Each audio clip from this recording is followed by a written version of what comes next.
So in this second unit, we are going to study the Fourier transform.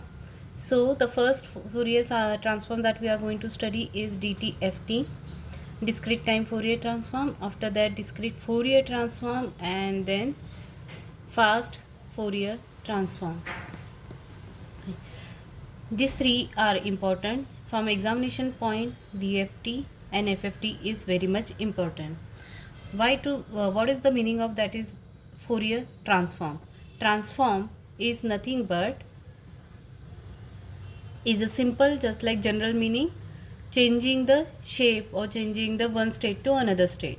Okay, so here what we are changing in the transform, time into frequency. Okay, so we are changing time into frequency. Why there is need to change the time into frequency? See, if you have this sinusoidal signal which varies with time, say this x of t with an amplitude a, okay, which varies with time, if we convert it into a frequency domain, then what we are getting, because any signal which is made up of addition of elementary signal which are having the different frequencies, see different frequencies, this is different frequencies, different amplitude, and their corresponding or the relative phase or phases of the signal we can obtain. Means what? Ki in the time when you are studying the signal in the time domain, you are getting it in the time with the amplitude a, but when you are converting or transferring from time domain into frequency domain, then from the same signal we can extract the information for the different frequency with having the different amplitude and their relative phase. So it is very convenient and very useful to convert this signal into frequency domain. So now we are going to study the first topic, DTFT. It is nothing but discrete time frequency, discrete time Fourier transform. So basically the Fourier transform is nothing but, what is the Fourier? What is the Fourier transform? It is basically, it is of a periodic. One by one we are going to see that how it is periodic and finite energy discrete time signal. So discrete time Fourier transform.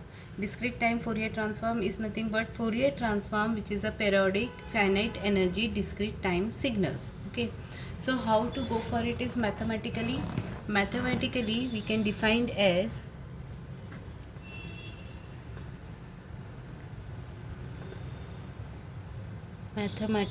we can write, since we are converting, this is a Fourier transform, so the output will be in a omega, okay, frequency domain. So say it is a x of omega. Purposely we are writing it in a capital X, and this is omega, that is radian in second, okay, equal to summation n equal to minus infinity to infinity discrete time signal, that is x of n, into e to the power minus j omega n. Say this is equation 1. So here x of omega is nothing but Fourier transform of x of n.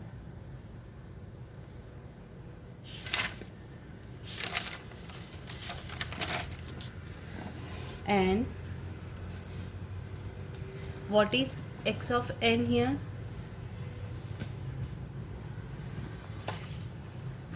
X of n here, small x of n,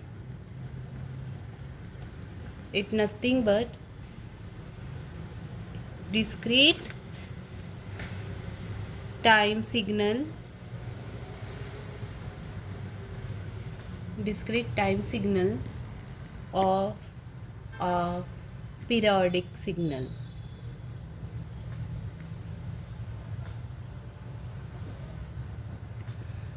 Okay, we can obtain this again back of your original signal x of n by taking inverse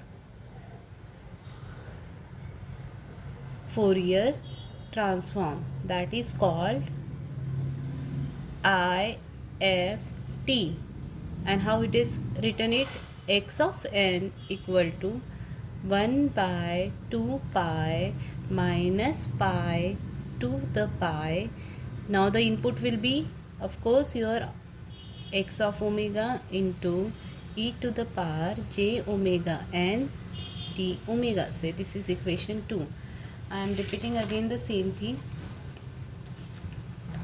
Okay, so in this Fourier transform, the discrete Fourier transform, what we have written, x of omega is radian per second. What is the limit here? Small n. Why it is small n? Because your input signal is a periodic or discrete time signal x of n. So this value of n will varies from minus infinity to the infinity. Okay, it is a discrete in amplitude but discrete in time but continuous in amplitude. That is your dtft. So x of n, so here it is n, and which varies from minus infinity to the infinity into e to the power of minus j omega n.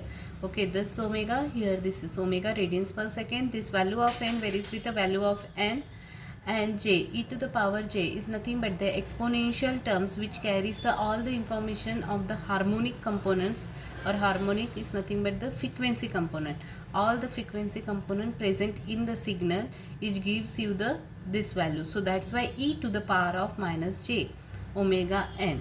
So we have written capital X of omega is nothing but Fourier transform of x of n.